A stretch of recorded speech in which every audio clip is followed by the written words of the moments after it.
welcome to our favorites today. Our favorites. Well, I just kind of skipped that part. Anyway, we are talking about a director, actor, genre, collection of movies, whatever you like, and we pick our favorites out of that category.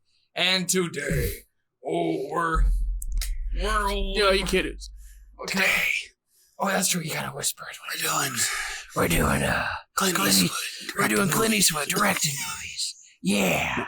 I'm not even going to try. You feeling lucky? Because I don't really want to sound like that. Punk. And I don't really want to look like that. It's Eastwood, baby. Everyone loves Clint Eastwood, right? I mean, I do. That's fair. I mean, sometimes I don't love the things that come out of his mouth, but yeah, I or his empty chairs. That's what I was getting to, is his empty chairs. But he is a interesting filmmaker, interesting actor. So let's dive right into this, shall we? And these are his directed movies. Yes. By the way, these are his directed movies. Is it next week we're doing his acted movies? Or yes. Is it, okay. And next week, if you stay tuned, we're sticking with Eastwood. I'm doing his acted stuff. What was his first directed movie? That's actually a very good question. I always thought it was Play Misty for Me. Some say it's The Beguiled, The Storyteller. It's one of the two. I could look it up right now, but I'm not going to. Fair enough. It's one of the two. I've seen Play Misty for Me, at least. I think I picked the last. No, he made. No, he's done a couple movies since. Yeah. At least two.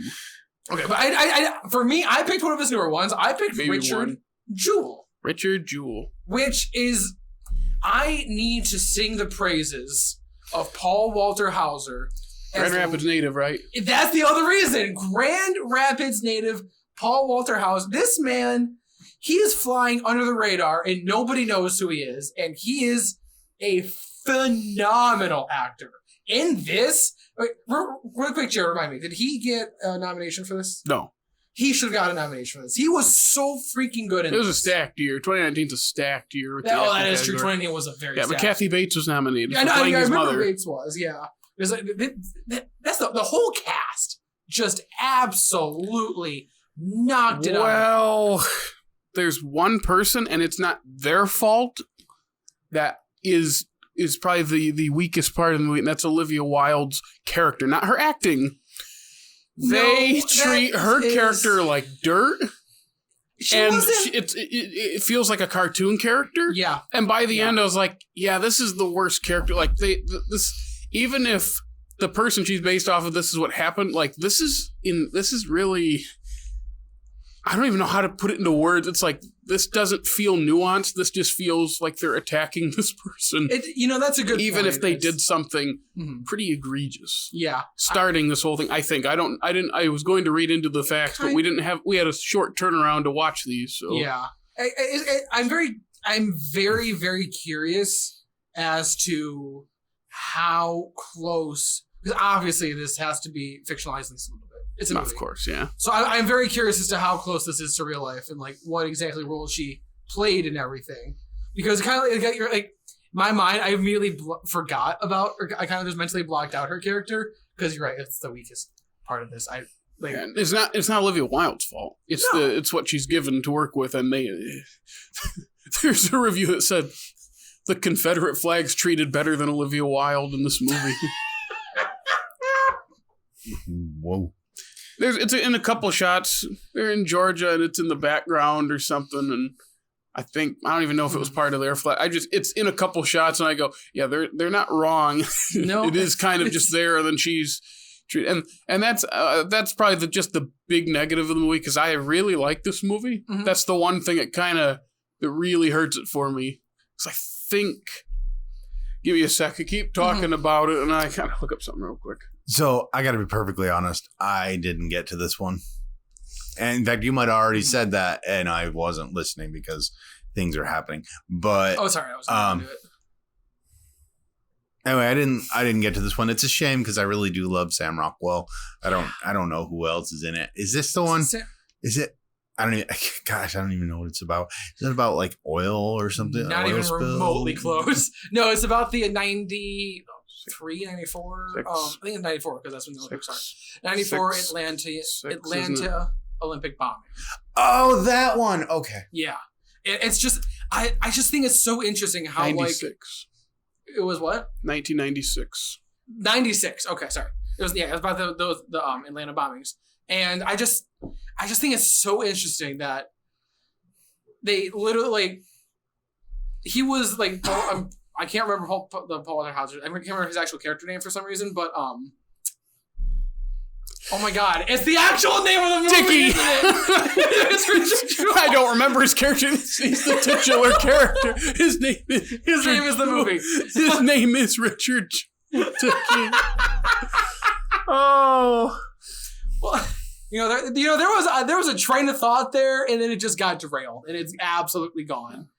But for context, Jake, it's basically Richard Jewell was the security guard that noticed the package that had the bomb and had gotten a bunch of people out of the way before it went off, thus saving a bunch of people. And the movie covers how during the investigation, it got leaked that they were investigating him to see if it was, what did they call it, a hero thing where like a he planted the bomb just so he can be a hero. And because that leaked, the media latched onto it, and it became what they call a media trial by fire. So basically, the media and the FBI are just bearing down on him, even though he was never actually accused of anything. Mm-hmm. And it ruined his and his mom's home life. I remember the trailer for it. It is so I also kind of remember that happening. I remember my parents talking about it. So you probably would have remembered a good chunk of it because it was nice. I didn't. I remember before I watched this the first time, which we watched it together. We did watch it together in theaters, but watching it the first time, I knew nothing about it. Same. I remember. Oh yeah, the Atlanta '96 Olympics I've heard of because I was 2 at the time, so it's like I don't remember anything. And I'm like, there's a bombing. I had no idea because it's long ago, and this what's the word I'm trying to think of? This took more attention than the actual bombing. Yeah. It's really like overshadowed. There we go. I could not think of that for some reason. No one really talks about that a lot anymore. Yeah, and Sam Rockwell plays his lawyer friend. Who's like helping him through this. Oh my god! And he's so good in this movie. Like I feel like the last better than in 3 Billboards. But can we just agree that most of Sam Rockwell's performances are like the same level of great? I mean, to be fair, I measure all of Sam Rockwell's performances against 3 Billboards. Well, I mean, are you telling me? I think the best Sam Rockwell performance, though, has to be in Trolls. Trolls World Tour. If he came into the booth dressed as a cowboy, yeah, you might be right. No, but seriously, it's funny because you mentioned 3 Billboards because I feel like all of the memorable Sam Rockwell roles I can think of, he plays a tool. He plays like a bad person, and he's such a good guy. I love this scene when it's just him and Richard, and they're just they're hanging out in the arcade. They're playing like the shoot 'em up game. Right at the beginning. It's just a good, really well made scene, and just them just getting to know each other, them both liking each other. I love the fact that Richard Jewell always remembers that he eats Snickers. He called him Radar too. He gave him a nickname. And I love how when they show Richard on the TV at the beginning, after the 5 seconds he was a national hero, he's like, "Way to go, Radar!" I'm like, he remembered him because it had been 10 years since he last saw him. Yes. But the best moment for Sam Rockwell is when, in the middle of their little shouting match, is when Richard goes to the cookie jar. He's like, "You better not be getting a cookie. Richard, if you get a cookie, I'm going to cut off yours and shove up your butt." Trying to cookie then. That was a really good part.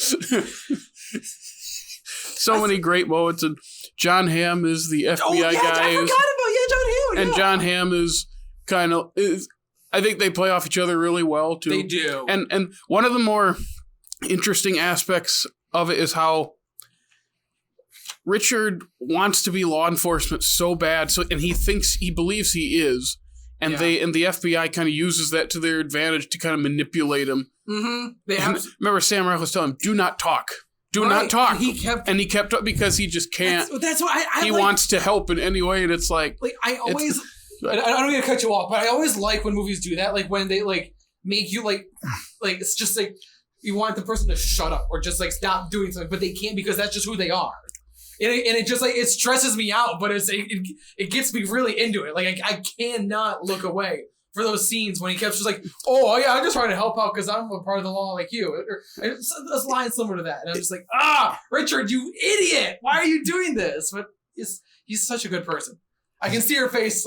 Isn't John Hamm one of the investigators? Yeah, he's one of the FBI agent. Okay. Yeah, it's actually in the no, I don't want to. Yeah, I don't want to spoil it, but him and Olivia Wilde have scenes together, and their chemistry is really good as well. And yeah, like you mentioned, him and Sam Rockwell, like the talking screen matches they get into is so good. Yep, you just feel for the guy, and he has such a disadvantage because of his past.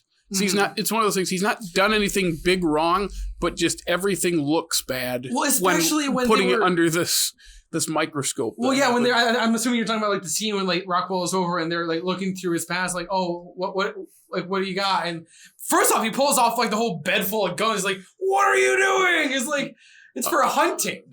You hunt with a machine. Like, are you serious? And I try to remember. Do you have any guns? It's Georgia. It's Georgia. Of course you do. That made me laugh. Anything else? Yeah, I haven't paid my taxes in a few years. It's like it's just we just see him going, just like, oh my god, what did I get myself into? Although he didn't really get himself into it. Richard called him up. Yeah, he's a hero. Yeah, really God, I love this, and I want to mention because I feel like I had this really good thought after I finished the last pick, Jared's pick this morning. You wrote something down again. I wrote something down that I think I nailed, at least for these 3 movies, what Clint Eastwood likes to make movies about. So, this is a text that I sent Sam today. So I stayed up and finished the last Clint Eastwood movie for the podcast tonight, and man, that guy really likes broken men who are older and can't relate to other people. I really truly feel like, at least in these 3 movies... Richard wasn't that old. He's like 33. That's true. He's younger than Jake. That much older, but like, again... Imagine being in that guy's shoes where you do something that heroic. Being in your early 30s like that, and then just everyone just starts bearing down and just saying, hey, you faked this. Oh, how would that make you feel? It'd be the worst. Do you actually want me to answer? Because I actually have an answer. Yeah, sure. So in 2019, when I was 33. Oh, yeah. Oh! A lot of stuff happened in my life, and I did something that how do I put it? Most people around me were not telling me to do. And then I got chastised for it again and again and again and again. So I don't know the same feeling, but I can relate. You relate to everyone getting on you about it. Yeah. Gotcha. That's why I'd be curious to hear your reactions to this movie. Mm-hmm. I don't know. I wasn't impressed from the trailer I saw. Granted, I only saw one trailer. But well, that's interesting you say that, though, because I remember when this came out, watching the trailers, I was like, yeah, it seems interesting. Like my expectations weren't through the roof or like anything like that. I'm like, okay, this seems like an interesting movie. Let's watch it. And it's paced pretty well too. Oh, it is. When we saw it in theaters, I was like, that was 130 minutes. Like, it didn't feel short, but it moves at a decent pace. Mm-hmm. But from the trailer does not do it justice. I really think this is far better than the trailer for trailers. There are a lot of trailers that don't do their films justice. There's a lot of trailers that do their film too much justice. And they completely flip it around like, that looks awesome! Or show too much. Yeah. Wakanda forever. Sorry.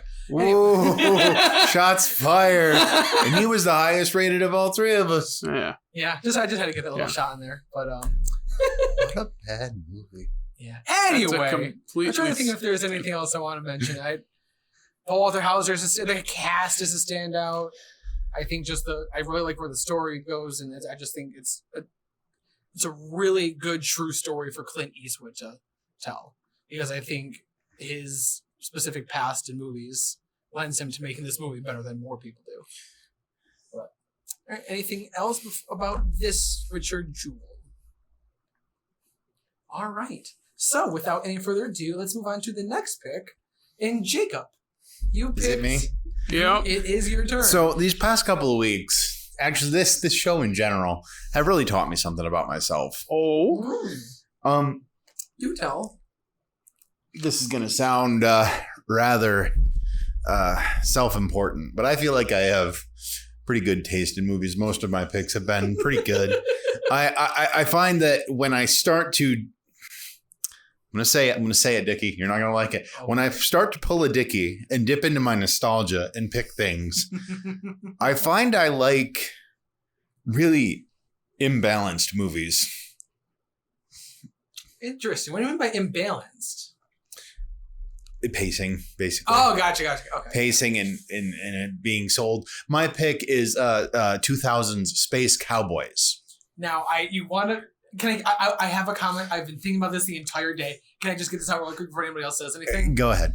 This feels. Are you ready for this? I don't know. If you say it's the Expendables with old people, very close, but it's not. It's Armageddon with old people. Yes. You're talking about that. I told you, it's kind of like Armageddon. Literally it's just not as fun. Armageddon, but not as fun. And it's true. But kind of just as stupid. Yeah. So you're right. So let me tell you why I like this movie. Okay. I watched it a lot as a kid with my dad. There it is. That makes sense. 22 years ago now, obviously. These are all actors that he loves. Oh, they're all great actors. Oh my God. This movie on paper should be a lot funnier than it actually is. I mean, yeah, they're pretty. It's the same joke the whole time. And I realized that I have two things about my memory of this movie. The first is I realized when watching this, I've not seen all of it before when I watched it. Really? I had not seen the opening 20 or 30 minutes. The whole part where it's blue, never saw it. Never ever saw it. I was like, I have no what? And you got them dubbing over their lines on the younger actors. That's so bad. Yes, no, I was thinking the younger Clint Eastwood. Yes. Has the Clint Eastwood look down. Yes. Other than that, it's stupid. But, Also, John Hamm is in this movie too. He's one of the young pilots. Is he? I don't know which. Really? I don't know which one exactly, but he's there. That's amazing. I didn't realize one of those was John Hamm. Oh my God. 19 years before your pick. Using Jake's pick. That's right. But so what I realized what I remember most about this movie is my dad laughing at it, not really the movie itself. And yeah. Did you not laugh as much as your dad did? Not this time, no. I have found it more problematic than Did you do this thing where you're kind of like...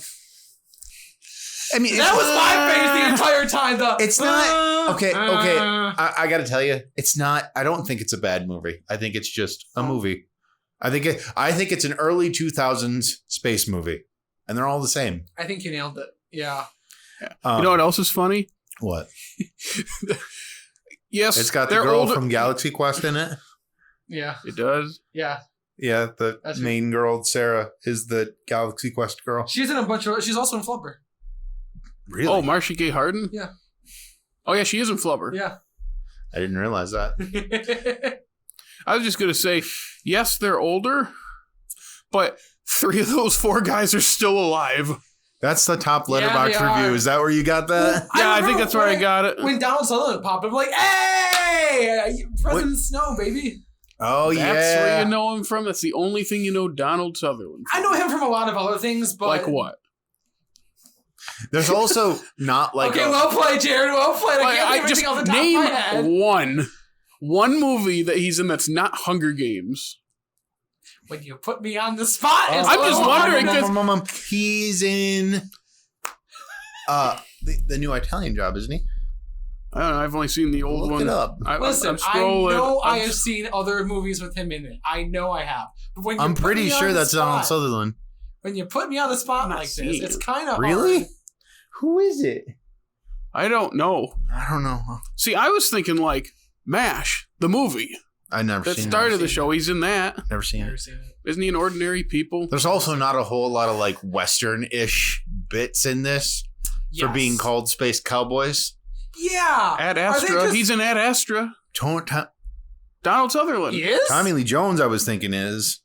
Oh, can we talk about how remember, he's a doctor that goes to the moon with him, but just can't go any farther. That's right. it threw me I haven't off. seen that in a while either. It threw me off that like in that beginning 20 minutes when everything was blue, when I don't understand why it was right? blue. I know. It's black and white, yeah, sure, but right, but blue for a throwback. Anyway, it took me a second to I was really thrown off because we were hearing their current voices. I'm hearing old Tommy Lee Jones, and I was like, I'm seeing this. I'm like they did not have de-aging technology in 2000. They did not. Something seems wrong here. Which it comes down to. Having just a younger actor portray you with their own voice is always better than dubbing over or de-aging people. Yes. It always is better. Yes, because it threw me off. I didn't know what I was watching. I'd rather take a second to get over, oh, this is someone playing an older version of them than, oh, that is them. Why do they look like Play-Doh? Or why do they have isn't their voice yeah. when they're young? Like it just stuff like that. Like just put a different cast member in the younger role for them. I've never had a problem with it. No, I think you're right, and that's why I said it threw me off. I was like, what on earth? Why are we hearing old Tommy Lee's voice when it's not old Tommy Lee? Also, I know this is kind of a side note. Has Tommy Lee been in anything where he hasn't been an old man? When he was younger. I don't know any of his younger roles. Like, the only thing I can think of. The first Tommy Lee Jones movie, Men in Black. Yes. Not even Batman Forever. Oh, that's. I forgot about that one entirely. I forgot about that, but I think the youngest I've seen him is Coal Miner's Daughter, where he plays Sissy Spacek's husband in the movie. Does he play the same character? He's a jerk. He plays an old man in that movie. He plays the same character in every. I don't even think that it's typecast. I just don't think he could do anything else. Hey, he's like Small Soldier. I know. That's right. Yeah, he's Chip Hazard, the leader of the whatever. I hate that movie. You hate Small Soldiers? Yes, I do. Small Soldiers is amazing. I've never seen it. It's like, what if we have a movie where we have a bunch of like army action figures voiced by Tommy Lee Jones and the Dirty Dozen, and then they fight the Gorgonites that have like Spinal Tap members voicing. Let's put that in a live action movie. Come on, Tommy Lee Jones saying Gorgonite scum. S tier. Fair enough. Small Soldiers is a good movie. Anyway. I think he's looking at one person in particular when he says that. Yeah, probably. The other thing I would say, as far as pacing goes, like it feels like there's a ton of like build up to it. How do I say it? It's like a champagne bottle pop. It's like it's all explosion and no like follow through. Well, like and I feel so bad. I don't want to keep comparing this to Armageddon, but it's hard when it's a very similar plot. When did Armageddon come out? 90. It was like 98, wasn't it? So it's around 90s. The same time. This was literally a couple years after Armageddon came out. Yeah. So and Armageddon. So again, I feel bad for comparing it, but forgive me, they're very similar. In Armageddon, it's a similar concept. You take people who that's all early space movies. Yeah, but for that one, it's at least like an asteroid coming. Like it's at least more of an impending threat. This one, it's a satellite, which you didn't really care about until you learned spoilers that it was. There's nukes. Yeah, is it fair to say? Yeah, mm-hmm. Like that's the entire time it's a satellite. And I care because it's just a satellite. Like I didn't really like once it finally came out like 3/4 of the way into the movie that, oh my god, it has nukes on it. I'm like, whoa, okay, now it's actually serious. Maybe that's why it feels so imbalanced, is you just don't feel that sense of urgency. Yeah. That's what it was for me. Yeah. Also, like Clint and Tommy Lee when they're jogging, it's like it's jogging scenes are it's like, okay, I could see where they could actually like get through some of these tests, but the other two look way out of shape to go up there. It's like I know he's blackmailing, what's his name, James Cromwell, but at the same time, it's like there is no way they'd let them all go up. Well, I understand it's just a movie, it's just this fun movie. He covered his eyes and it was just completely blurry. It was like, I just remember the last couple. Like, that's dangerous. That is so dangerous. But it's supposed to be we're ripping off the system. We're You know what I mean? It's supposed to be. We're sticking it to the man. Yep. It's well, and then of course one of them has to have cancer. Yeah. Yep. And they make a point of saying his cancer is inoperable, which, okay, I might be wrong on this. I'm no doctor, but isn't all pancreatic cancer inoperable? Like, isn't that one of the cancers that you get? You're absolutely the wrong guy. I have absolutely no clue. I just all you doctors out there. Can you comment on our video to please tell us how cancer works? But I mean, yeah, it's not surprising. Like, I feel like I did appreciate the ending, like the ending shot of him on the moon. I thought that was well intentioned. I did appreciate how it's not like they don't show him again after he goes away until that end shot. Yeah, I thought that, like, there is no way that he would have survived them jettisoning out into deep space and then landing even through the moon's lesser gravity, landing on the moon, being able to unstrap himself, walk over there, sit down. There's no way. No, it's not. But it's nice and it's sentimental. And my dad really loved it. That's why I said it's well intentioned. I don't like. That being said, it's also very problematic because let's just say the racial slurs come out of Clint Eastwood's mouth very quickly in the movie. Surprise, surprise! Hey! It's early 2000s, 90s Clint Eastwood. And it's very sexist too. Yeah, it's definitely a product of its ages, and it just didn't really age all that well, honestly. I think when you say it's a product of its age, I think it's more a product of the age of the actors that it is. That's fair. Combined with coming out in 2000, where it's like, okay, I guess they can get away with that. And then nowadays it's like, what are they doing? The longer we do this show as a part of our channel, the more movies we watch where I think, that's a good idea on paper.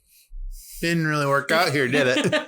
I can see why they greenlit this. It makes sense to make a movie. Well, again, on paper, it seems like it'd be really, really funny. It's an all-star cast. It's Clint Eastwood, Tommy Lee Jones. They could have pushed it a lot further too. Yeah. Anyway, I still love the movie. I don't want to dog on it. I have a lot of fond memories with it. I have zero fond memories, so I would dog on it as much as I want. Oh, that's the other thing. So I said it again. I'll say it. What I said in my Letterboxd review. I think part of the reason I look on this so fondly is because I had never seen that first 30 minutes, and so it didn't seem like a 2 hour and 10-minute movie. It's a lot shorter when you skip the first 30 minutes. Yeah. It's also a lot better without all the explanation of why they all hate each other and then just grumpy. Can we just rename this just Grumpy Old Men Go to Space? Grumpy Old Spacers. Grumpy Old Spacers. Like, is that the only reason it's cowboys? Space farts. It's because they're old men. Space farts. Oh, okay. No, Jake, you win. You win. That's the new name of it. Space farts. That's it. Mic drop. Show's over. Thanks for listening, everybody. just thinking about the Clint Eastwood being old, like, it's just funny. Like, even before this, 93, he's in the Line of Fire, and the whole movie is, oh, you're old, and it's like, yeah, he's in his 50s. That movie can't. The movie is almost 30 years old, and he's still alive. He's still, yeah. I know. It's like, man, this is weird. That 30 years ago, people were making fun of him for being old, and he's still alive. How old is he? Oh, now he's got to be 90. Yeah, he's definitely in the 90s. I'm clicking right now. He was born in 1930, so he's probably, what is that, like? 90. He's 92. Yeah, 92. Yep. Dang, and he is still kicking somehow. Yeah, he had a movie last year. Yeah, isn't Cry Macho? Oh, I saw it. I thought it was the Mule came out 2018. It came out before your pick. Okay. You really liked the Mule, didn't you? I did. It's on that same in that similar discussion as you said about imbalanced. It's better than Space Cowboys, but there are parts where he doesn't push the dramatic envelope enough. Where it's like, the scene starts, I can see where this is supposed to go. Don't you think that? But he doesn't go far enough in those scenes. Don't you think that his range as an actor is kind of limited? Yeah. Well, I can sum it up in one scene. All the way back in Play Misty for me, there is one scene. There's one moment where I can't remember her name. She's in Arrested Development. She's the female lead, and she's crazy in the movie. That's the whole point. She's nuts. And Jessica Walter. Oh, I love Jessica Walter. Yep. So she's the female lead. She goes, and there's one point where they're like flirting with each other. Yes, Clint Eastwood flirting. It's pretty funny. And she goes, "What am I gonna do with you?" And he looks at her, all 6'5" of him, and just goes, in the most romantic Clint Eastwood way possible, "Lots of things." I go, that was the most creepy way you could have done that, Clint. Listen, I try to remember just really quick jumping back to Space Cowboys, the garage scene. Where, I'm trying to remember what the line was that he told his wife, and it was just like, ugh. It just felt like weird. I don't know. This is Clint being Clint. But anyway, just Clint being Clint. It's just Clint being Clint. Yeah. Also, real quick, the Marcia Gay Harden, Tommy Lee Jones love thing is pointless and weird because she's like 20 years younger than him. Hey. Yeah. It's more than 40%. Okay. Thanks, Jake. That's what she says to him. I know. But the first time that scene where they're talking to each other out late, it's actually a nice little scene. But then when it becomes, a love thing, it's like, it's just, why do we have this in here? It didn't feel. Yeah, but I think she's like 20 years younger than him too. Mm-hmm. Yeah, I said that. Did you? Less than a minute sorry, ago. I wasn't listening. You heard it right. Oh yeah. Less than a minute ago, I said that. Sorry, I wasn't listening. Yeah, not that. I usually listen to Jared. And to reiterate, her character is important and integral to the plot. Well, that part of her character is where it's like, why? He already had. Why? Are we supposed to feel for him more because of it? I think so. I think that's what they were going for. Because I got to tell you, I didn't feel the loss of him at all. Yeah, that makes sense that he would do that. And granted, I am probably not the target demo for this whatsoever, but I did not care about any of what he had. You mean Space Boys isn't targeted towards Space Gen farts. Z? Sorry, Space Farts. I think the reason why that isn't felt more is because I don't understand what's going on with all the space stuff. So when they said don't this really is do it, they don't really do it well, do they? They don't really explain it. And so it's like when he's like, "This is the only way," and in my head I'm like, "Is that the only way? I don't know." And then he's just gone. And I was like, "Oh, okay." That's right. I felt even in okay, going back to Armageddon, even the reason for him staying behind made a little bit more sense than it did in this. Whatever. Just want to throw it out there. I think Armageddon is the better random space people going in there that aren't. It's certainly more fun. I don't know about better.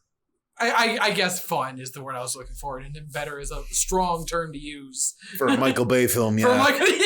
Hey, it's a criteria. Not anymore. It's out of print. Oh, is it really? Oh. Anyway. I know. It made me sad. I wanted to buy it. Yeah, very cool. Okay, let's move on here. We got our last pick today, and it's coming from Jared. Jared, what was your pick? I decided to pick Unforgiven. Clint's first Best Picture, Best Director win. You won for this. Yep. Good. Yep. The other one that he won Picture and Director for was $1 Million Baby, which makes sense. Morgan Freeman's in both of them. I did not know Morgan Freeman. First off, this was the first time that I saw this. Is this the first time for you as well? I was told to watch this by one of my high school teachers about 10 years ago now. Nice. And he said, "Oh, you need to watch Unforgiven." Because I think I just watched Gran Torino. Oh, okay. And he's like, "Have you seen Unforgiven, though?" And I said, "No, I've heard of it." And he goes, "You have to watch Unforgiven." So I remember I got it in a box set. And I was like, okay. And I'm watching it and I'm like, this is really good. And then there's a certain scene that when you get to, and I'll talk about it in a second, where I was like, this just went from like good to great. And it's the same scene that Hammy, if you remember on the show out there, if you watch those episodes, also when he watched it a year or two ago, said, yeah, it's that scene that it's like, yeah, this is a step above. And it's the scene when they shoot Davy, the first of the two cowboys that they're going after, where he gets him in the gut. Really? That's the scene for you? Interesting. It's just that, because it's like Morgan Freeman can't do it, and Clint shoots him, and they're hearing him. And it's one of those things where, because remember get him a drink, we won't shoot. Know, they were we just get him. And I remember thinking like, yeah, the movie sets this up to be like, to feel good. because that guy cut up Delilah's face. He deserves to be punished. Yeah. And then we get to these moments where the violence happens to them and we don't feel good about it. We're not supposed to. It's not rewarding at all. And that's the whole point of the movie is like this, no one wins in this. It's an unfortunate, awful thing that happened. And as much as you want the guy to get what's coming to him, what does Clint say? We all got it coming, kid. Yeah. I do appreciate that because I feel like there's a lot of Western gunslingers that are all like, shoot him up, boom, boom, boom, ha, ha, ha. Yeah, and I appreciate that this one was a little more just matured. And this is a revisionist Western we talked about a second. You said you did some reading here. I'll segue into you were going to have some thoughts on the revisionist Western thing. So as we watch these movies, I kind of look them up on Wikipedia and do a little bit of research as the movie is going, right? This made me learn a new subgenre called revisionist Western, where the tone is a bit darker and the cowboy is not necessarily the hero because their morals are a bit more ambiguous. A lot of the spaghetti Westerns are that, I believe. It's less black and white, more gray. It started in like the mid 20th century. So like, I'm going to say this without really knowing, but I'm going to say post sort of John Wayne huge Westerns. That makes sense. And more towards the Clint Eastwood and probably not Glenn Ford. Glenn Ford was probably before. No, that's before. That's before John Wayne even. Same time. Okay. That makes sense.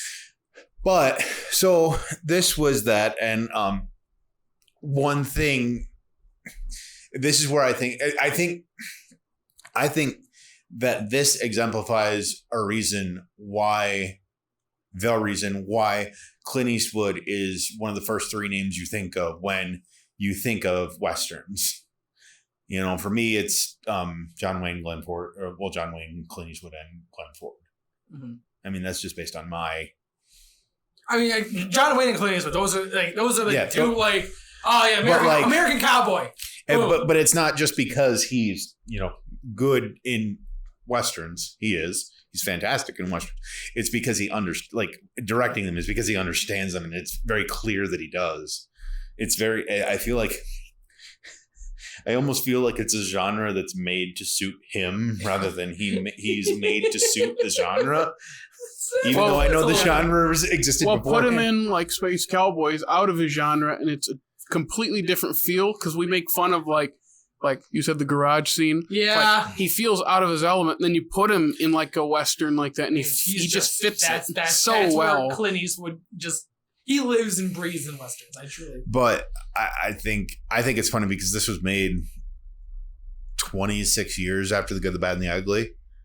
And it's like he didn't miss a step from one to the other. I almost sort of felt because this had a very classic Western feel like it's very different from something like True Grit we talked about earlier. That's a modern sort of Western in my head, and like No Country for Old Men definitely is, and ironically that would also fall into neo-Western. That would also fall into the revisionist Western though, because their morals changed as well. If I want to throw that in there. I don't want to talk about that thing. Oh, okay. Tarantino's second best Western. Fair enough. I hate this Eight. best, but I know you think Hateful Eight's better.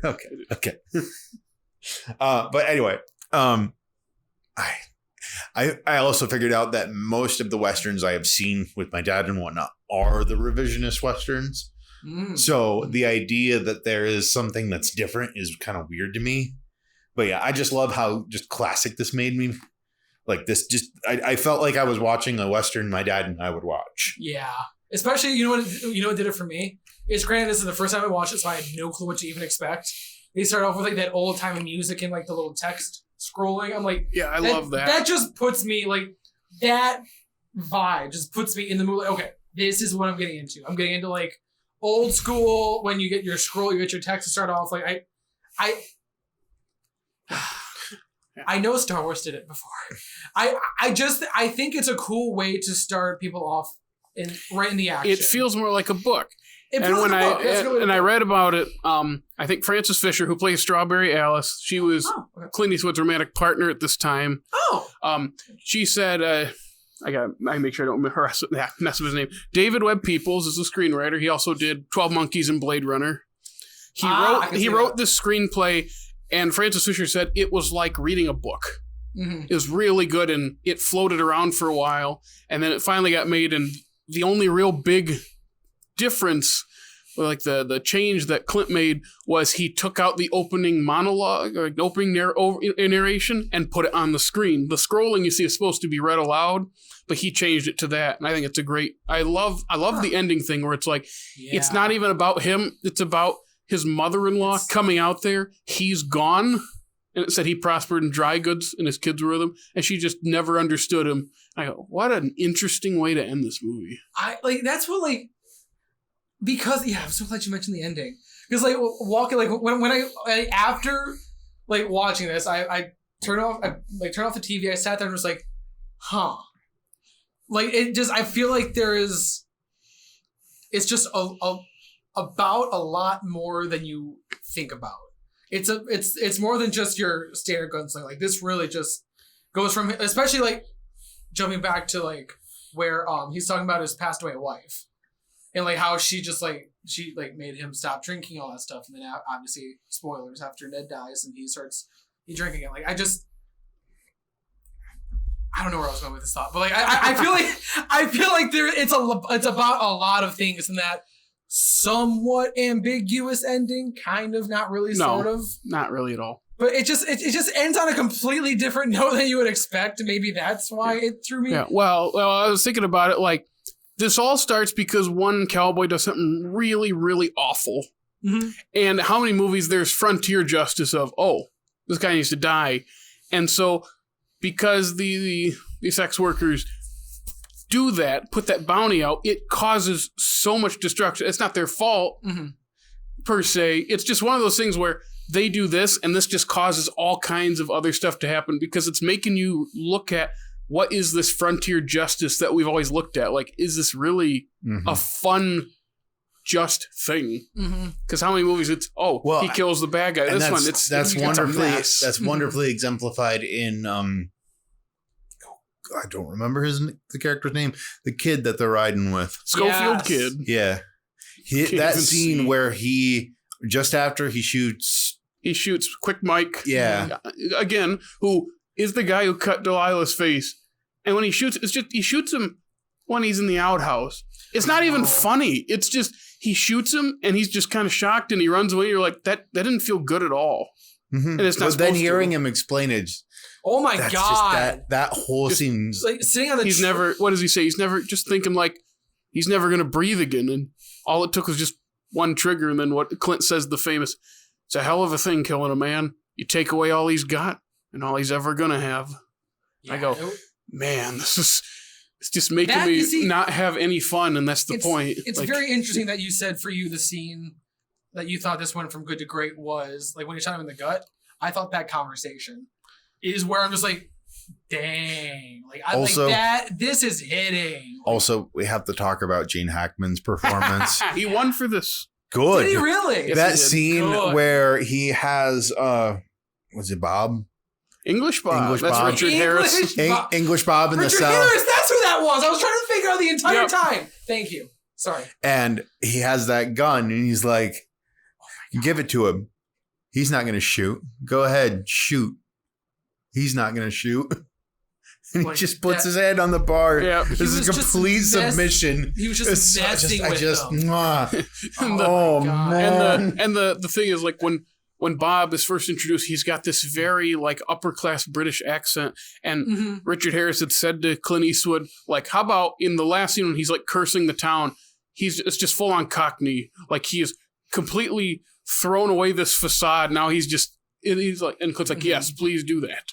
Yeah. So, and I remember thinking why does he sound a little different? And I read that. Oh, that makes perfect sense. That's so cool. That was brutal. Him getting beat up that. Oh my God. He was just kicking, he kept kicking him and kicking him.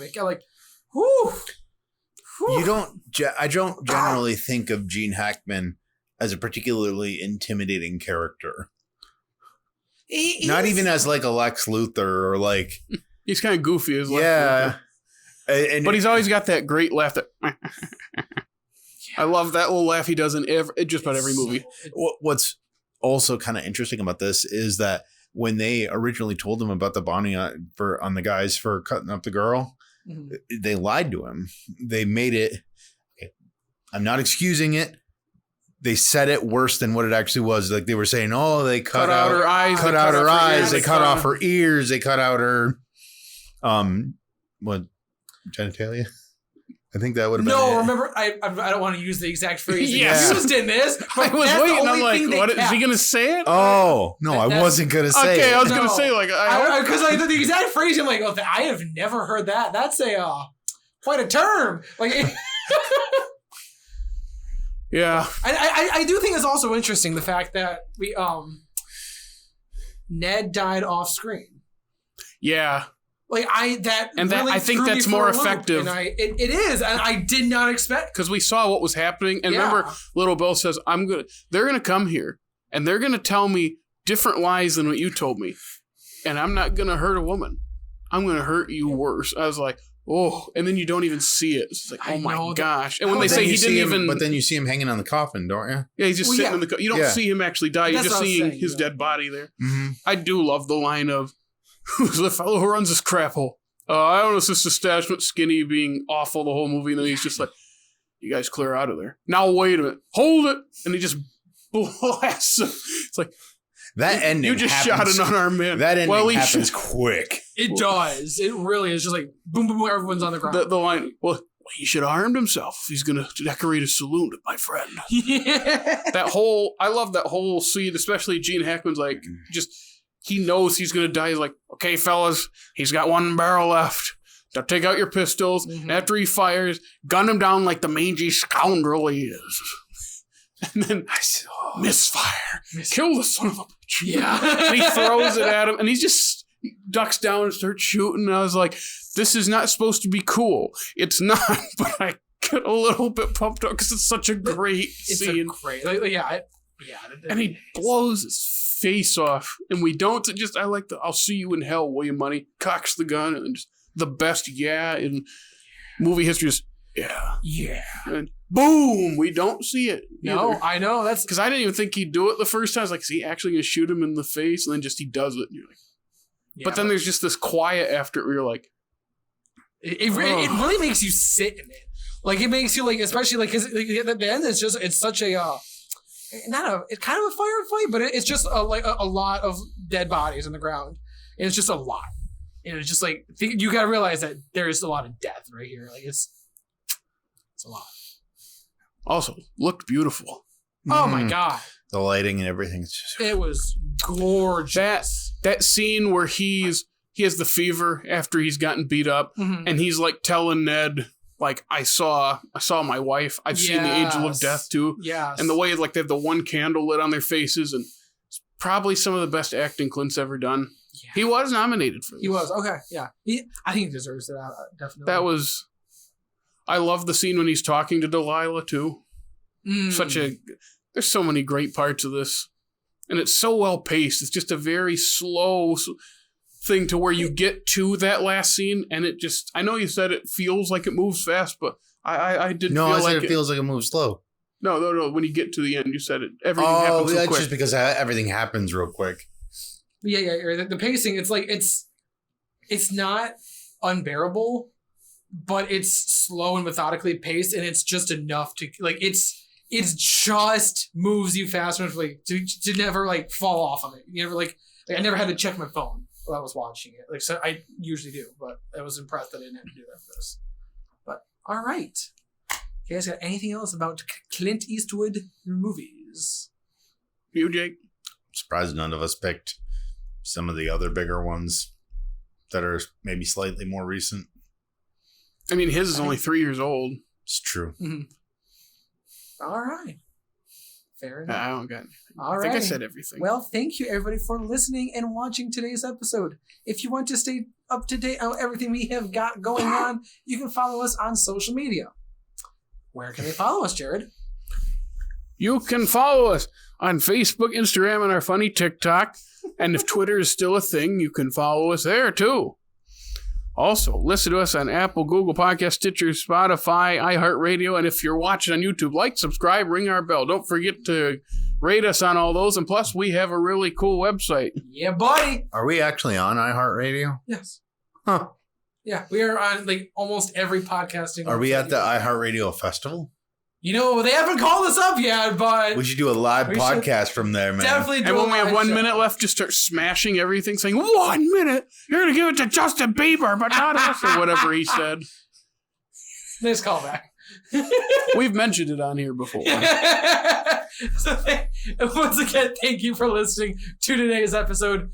Maybe if we get enough subscribers and money, we can do a live show. That would be wild. Who knows? Live from where? My house? Sure, why not? We'll give everyone Jake's address. Oh, God. No. Oh, God. No. Once again, thank you for listening. Stay tuned for more awesome content coming your way very soon. From all of us here at Off Slate Media, we will see you next time. Yeah. You feeling lucky, kid? Do ya?